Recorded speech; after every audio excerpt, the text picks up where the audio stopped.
샬롬, 반갑습니다. 오늘은 이제 미가서 6장, 7장을 통해서 미가서 세 번째로 오늘 미가서를 좀 마무리해 보려고 합니다. 이제 미가 선지자는요, 6장 2절에 보면 너희 산들아, 땅의 견고한 지대들아. 무슨 얘기입니까? 산들과 견고한 지대다 하면 산꼭대기에 뭐가 있다고 그랬죠? 큰 도시가 있다라고 하지 않았습니까? 이게 큰 도시 아니면 큰 마을인데 어쨌든 그 마을과 큰 도시들아, 너희는 여호와의 변론을 한번 들으라. 여호와께서 자기 백성과 변론하시며 이스라엘과 변론하실 것이다. 그러니까 하나님께서 꼭 검사처럼 지금 이스라엘 백성들 앞에 어떤 변론을 하시겠다라고 말씀을 하십니다. 그런데 하나님께서 어지간하면 말씀 안 하시는데 여기 이렇게 2절에 변론하시겠다는 것은 무엇이겠습니까? 째째한 인간들과 변론해서 무슨 유익이 있겠습니까?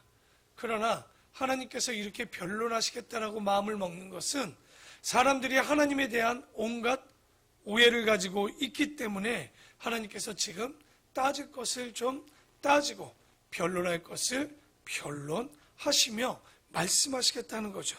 그럼 무슨 오해가 있었냐? 5절을 봅시다. 내 백성아, 너는 모압 왕 발락이 꾀한 것과 부올의 아들 발람이 그에게 대답한 것을 기억하며 시팀에서부터 길갈까지의 일을 기억하라. 그리하면 나 여호와가 공의롭게 행한 일을 알리라 하실 것이라. 우리가 바알부올에 의해서 시팀에서 그들이 음행에 빠졌던, 그러니까 아마도 우상 숭배뿐만 아니라 우상의 재물을 먹고 더 나아가 음란한 행위를 했던 것, 아마 여호수아 때 여러분 잘 기억하시겠지만, 하지만 하나님께서 그 시팀에서 그들이 범죄했던 것을 참으셨단 말이에요. 그 참으시고 나서 그래도 가나안 땅에 들어갈 수 있도록 어떻게 합니까? 아마 요단강을 건너며 길갈에 12돌을 취했던 사건 여러분 기억나시죠? 아마 하나님께서는 그래도 너희들을 내가 지켜주었고, 그리고 주에 뭐라고 합니까? 그리하면 너희가 나 여호와가 공의롭게 행할 일을 알지 않을까 싶었다는 거죠. 성경의 역사를 이렇게 쭉 살펴보면 항상 여호와의 이름, 여호와의 공의와 정의를 항상 하나님께 의롭게 하셨다라고 하는데, 그런데 하나님이 이렇게 했으면 적어도 그 하나님을 따르고 그 하나님을 의지하고 그 하나님을 섬겨야 되는데 그들이 한다는 얘기가 뭡니까? 하나님이 얼마나 답답한지, 너희들이 내가 이렇게 살았구만 무엇을 가지고 나를 등지고 우상을 섬기느냐, 답답해 하셨다는 거예요. 그래서 오늘 1절에 뭐라고 했던 거예요? 2절에 변론하시겠다는 거. 그런 거 있지 않습니까? 여러분도 내가 뭘 잘못해서 욕을 먹으면 그냥 저 사람들이 날 싫어하면 이해할 수 있어요. 그런데 하나님께서도 공의와 정의를 이끄셨지만 이스라엘 백성들은 뭐 하는 거예요? 하나님을 등지고 우상을 섬겼다는 거. 그러니까 그 억울할 때 우리 많이 쓰는 말 있죠. 야, 삼자대면하자. 내가 언제 그런 말 했냐. 너 뭐 누구 데려와봐라. 내가 뭐 변론하겠다. 우리 하나님의 마음이 지금 그런 마음을 좀 갖고 있는 거죠.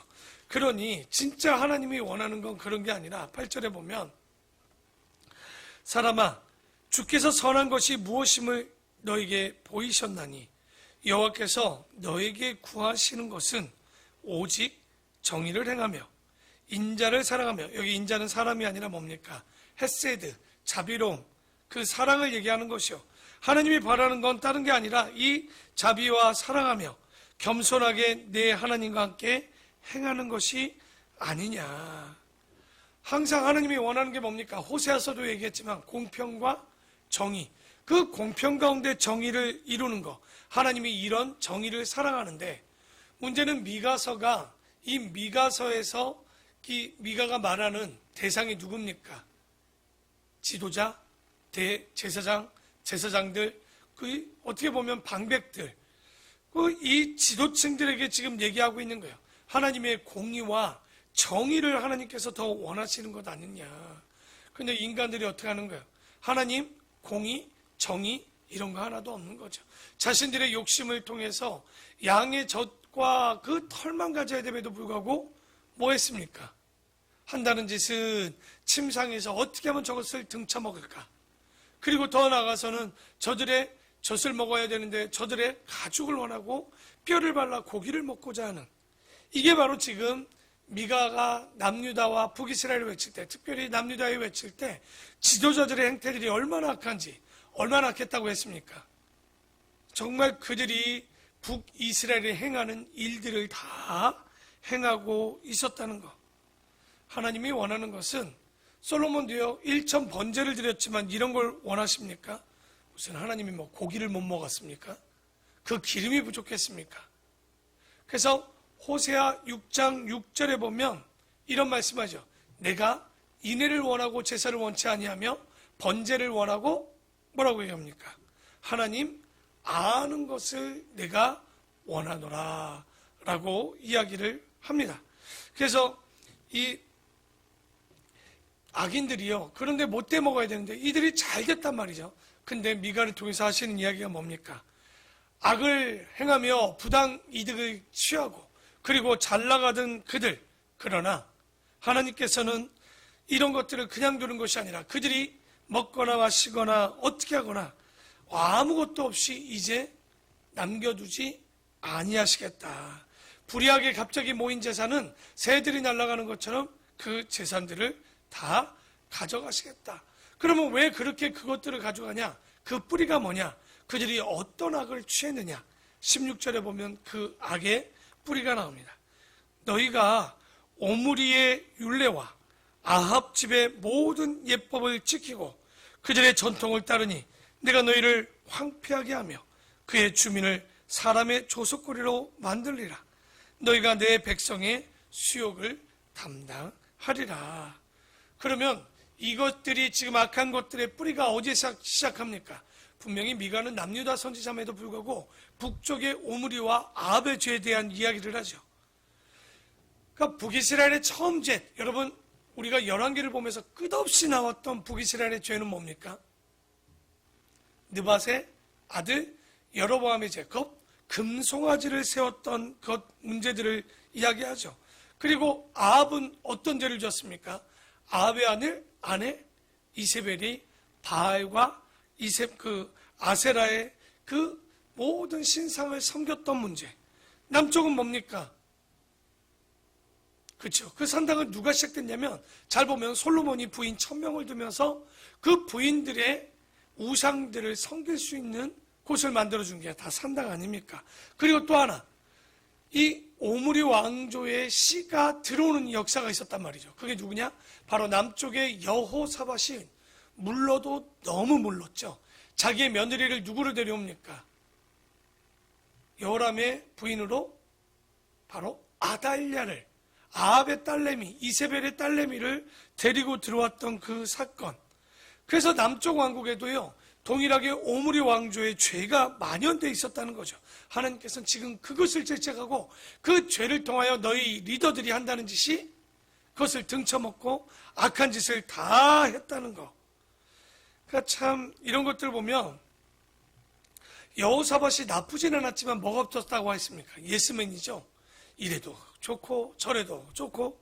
아마 아합의 집과는 적어도 아무리 좋아도 사귀지 말았어야 되는데 이 여호사밧은 악한 사람도 아니고 독한 사람도 아니다 보니까 나쁘지 않죠. 하지만 뭐가 없는 게 문제입니까? 분별력이 없는 거. 분별력이 없다는 건 진리의 기준이 없다는 거. 여러분 그러니까 교회 다니면서 착하다 이걸로 끝날 수 없는 거예요. 뭐 여호사밧은 나빴습니까? 착했죠. 하지만 문제는 그가 착하다라고 했지만 악한 것이 들어오는 것을 용인한 이 죄가 있었다는 거. 결국은 7장에 보면 이런 죄가 들어왔으니 지도층이 썩어버렸고 결국 그 결과로는 어떻게 될 것이라고 미가가 얘기하냐? 바벨론 포로로 잡혀가는 끔찍한 재앙에 대한 예언을 이 미가가 하고 있는 거죠. 그러니까 지금 세상이 얼마나 타락했는지 미가 5장 2장에 얘기하는 거예요. 야, 너희들 되돌이킬 수도 없고 돌이킬 수도 없는 범죄. 다만 너희를 구원할 자 누구예요? 베들레헴 에브라다야. 바로 베들레헴에서 난 참 목자가 오지 않으면 구원받지 못할 것. 이 것에 대해서 예언을 하게 되죠. 그래서 5절에 보면 7장 5절입니다. 너희는 이웃을 믿지 말며 친구를 의지하지 말며 내 품에 누인 여인에게라도 너의 입을 지킬지어다. 얼마나 서로 못 믿는지 불신풍조가 만연돼 가지고 서로 속이고 결론은 뭐예요? 미가가 그 시대가 되면 믿을 사람이 있다 없다? 없어요. 없어. 얼마나 없냐? 6절 다 같이 한번 읽어볼까요? 시작. 아들이 아버지를 멸시하며 딸이 어머니를 대적하며 며느리가 시어머니를 대적하리니 사람의 원수가 곧 자기 집안 사람이로다. 이거 어디서 많이 들었죠? 신약의 마태복음 10장 24절 이해도 이 이야기를 똑같이 하죠. 사람의 원수가 어디 있다는 거예요? 자기 집안의 사람이다라고 이야기를 하는 거. 왜 이런 일이냐? 우리 요에서 때 기억나시죠? 하나님과 사람 관계가 깨지면 어떻게 되는 거예요? 사람과 사람의 관계가 깨지고 사람과 자연의 관계가 깨지잖아요. 반대로 사람과 하나님과의 관계가 회복되면 사람과 사람과의 관계가 회복되고 자연과의 관계도 회복되는 거예요. 그렇다면 지금 6절에 보면 사람과의 사람 관계가 깨졌다는 얘기는 뭐겠습니까? 간단합니다. 누구와의 관계가 깨진 거예요, 지금? 하나님과의 관계가 깨졌음을 얘기하는 거예요. 그러니까 하나님과의 관계가 깨졌을 때 예수님도 오셔서 똑같은 얘기를 하나 합니다. 내가 세상에 화평을 주러 왔느냐? 화평이 아니요 뭐를 주러 왔다는 거예요? 검을 주러 왔다는 얘기는 잘 분별해 보시면 하나님과 사람 관계가 깨졌기 때문에 이제 뭐라는 거예요? 이제 너희들에게 화평을 주는 게 아니에요. 검을 주고 화평이 깨지는 거. 그래서 어미와 딸이 시어머니와 며느리가 다투는 요란한 시대. 여러분 그게 당연한 것이 아니라 누구와의 관계가 깨졌기 때문에 이런 일이 벌어지냐? 바로 하나님과의 관계가 깨졌기 때문에 이런 거예요. 그래서 미가가 이런 고백을 합니다. 7절은 오직 나는 할 때 하나님이 아닙니다. 미가의 고백입니다. 오직 나는 여호와를 우러러보며 나를 구원하시는 하나님을 바라보나니 나의 하나님이 나에게 귀를 기울이실 것이다. 그러니까 하나님께서 자기에게 이렇게 하실 거라고 미가는 얘기하지만 지금 보면 다른 이스라엘 백성들은 그러지 못할 걸 알고 있는 거예요. 그래서 유다를 이 파괴시킬 대적들이 필경 올 것을 미가는 알고 있었어요. 그래서 8절에 보면 나의 대적이여 나로 말미암아 기뻐하지 말지어다. 나는 엎드러질지라도 일어날 것이요 어두운 데에 앉을지라도 여호와께서 나의 빛이 되실 것임이라. 분명히 대적들이 있겠지만 대적들 너희들 내가 망한다고 해서 기뻐하지 말라는 거예요. 왜? 내가 포로로 끌려가고 우리의 민족이 잡혀가도 나를 죽인다고 해서 다 기뻐하지 마라. 왜? 열방 누가 있었습니까? 암몬이나 에돔이나 모압이나 바벨론이나 이 주변의 나라들이 기뻐할지 모르겠지만 언젠가는 뭐 하시겠다니까 기뻐하지 말라고 얘기하는 겁니까? 자신의 나라를 회복시켜 줄 것이니까 너희들 기뻐하지 말라는 거. 우리가 예언서를 보면서 꼭 빠지지 않는 게 있었죠. 그게 뭡니까? 책망과 권면과 위로와 마지막에 뭐가 마지막 남아있습니까? 소망의 문제. 그러니까 회복될 것에 대한 이야기들을 꼭 합니다. 그러니까 망하는 게 목적이 아니기 때문에 그래요. 하나님의 징계는 심판이 아니라 뭘 위한 겁니까? 돌아오라는 메시지이기 때문에 미가도 그 얘기를 하는 거예요. 야, 이 대적들 너무 기뻐하지 마라. 우리가 잘못해서 망할 수밖에 없겠지만 완전히 망하는 것이 아니라 마지막에 어떻게 된다는 거예요? 회복되어질 것이기 때문에 너희들 기뻐하지 말라. 그래서 성경 전체에 흐르는 진리는 뭡니까? 의인은 7번 넘어져도 다시 일어나는, 8번 일어나는. 하지만 악인은 한 번 넘어지면 못 일어난다는 거예요. 그게 바로 성경입니다. 그러니까 의인은요, 어떻게 보면 그 삶이 고난과 고통과 재앙이 연속되겠지만 문제는 우리가 이런 것들을 볼 때 거짓 선지자들은 또 뭐라고 합니까? 아니다. 그럴 일 없다. 예레미야 때도 계속 얘기하죠. 아니다. 하나님이 우리를 지켜주실 것이다. 예레미야는 뭐라고 합니까? 아니다. 바벨론을 우리를 칠 거니까 너희들 항복하라. 거짓 선지자들은 계속 달콤한 얘기를 하죠. 좋을 거다. 좋은 일만 있을 거다. 너희들 고난이 없을 거다. 아니요. 성경에 보면 어떻습니까? 세상 가장 비참한 인간이 신약의 누굽니까? 사도 바울 아닙니까? 뭐 예수님을 빼고도요. 구약에서 제일 비참하고 결혼하지 못하고 진흙구덩이에 빠지며 고난받았던 사람이 또 누굽니까? 예레미야죠. 하지만 이 고난받는 사람들이 다 누굽니까? 알고 보면 악인입니까? 의인입니까? 의인이죠. 악인은 미끄러지면 다시 못 일어나지만 의인은 7번 넘어져도 8번 일어나는 것. 단 뭡니까? 전제는 고난이 없다는 얘기가 아니라, 그 어려움이 없다는 얘기가 아니라, 고난도 고통도 있지만 다만 7번 넘어져도 8번 일어날 수 있는 은혜가 있다는 것. 그래서 악인들의 형통에 대한 이야기로 시편 73편에 보면 항상 나오죠. 저 사람들은 먹어도 눈등이가 붓도록 잘 살고, 저들의 양과 소의 새끼는 툭하면 새끼를 낳고, 죽어도 고통 없이 죽고. 그러니 시편 기자가 뭐라고 하는 거예요? 어떻게 악인들이 저렇게 형통할 수 있습니까? 라고 얘기했는데, 그런데 어느 날 성전에서 기도하는데 짠하고 보여주는 게 뭡니까? 살찐 자가 눈을 떠봤더니 앞에가 어떤 거예요? 낭떠러졌다는 거죠. 발만 헛디뎌도 떨어지는, 정말 그 천길 낭떠러지에 서 있는, 그러니까 악인들의 형통은 형통이 아니라 심판 앞에 서 있는 마지막 모습을 보이고 있는 것처럼, 그래서 이 시편 기자가 그때 뭐라고 합니까? 내가 짐승과 같다라고. 왜? 저런 악인들의 형통을 질투했다는 것에 대해서 회개하는. 그래서 여러분, 우리가 형통하고 잘 되기를 원하겠지만 사도 바울이나 12사도들 중에 천수를 누린 자가 누가 있습니까? 우리가 아는 요한 빼고는 모두 다 참수를 당하거나 다르게 순교하게 되는.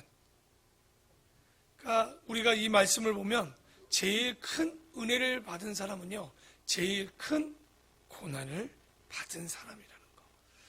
그러니 우리가 지금 추구하고 따르고 기도하는 내용들과 성경의 내용은 너무나도 다른 거예요.